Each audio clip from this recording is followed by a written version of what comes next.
கிறிஸ்துவுக்குள் அன்பானவர்களே, உங்களை சந்திப்பதில் மகிழ்ச்சி அடைகிறேன். 2 நாளாகமம் 14:11. கர்த்தாவே, பலனுள்ளவனுக்காகிலும் பலனற்றவனுக்காகிலும் உதவி செய்கிறது உமக்கு லேசான காரியம். பிரியமானவர்களே, நம் தேவனாகிய கர்த்தர் பலன் உள்ளவர்களுக்கும் பலன் இல்லாதவர்களுக்கும் உதவி செய்வது அவருக்கு லேசான காரியம். எனவே இப்போது நாம் சந்தித்து வருகிற பிரச்சனைகளையும் போராட்டங்களையும் கண்டு சோர்ந்து கலங்கி பின்வாங்கி போகாமல் ஒவ்வொரு நாளும் நமக்கு ஒத்தாசையாய் நிற்கிற நம் தேவனாகிய கர்த்தரை நாம் சார்ந்து கொள்வோம்.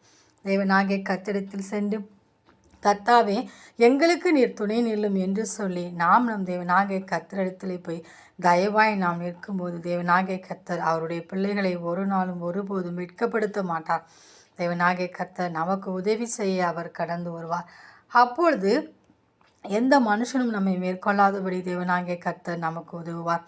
எனவே ஒவ்வொரு நாளும் அந்த நாளை ஆரம்பிக்கும் போது, தேவனே, நீர் எனக்கு உதவி செய்ய கடந்து வாரும் என்று சொல்லி நாம் நம் தேவனுடைய தயவை நாம் நாடி தேடுவோம். அப்பொழுது தேவனாகிய கர்த்தர் சரியான வேளையில் நமக்கு வந்து உதவி செய்வார். இந்த உலகத்தை ஜெயிக்க அது நமக்கு உதவியாயிருக்கும். அந்த தேவனின் அன்பு கரங்களை நாம் பற்றி கொண்டு அவரோடு கூட வாழ்வோம். ஆமேன்.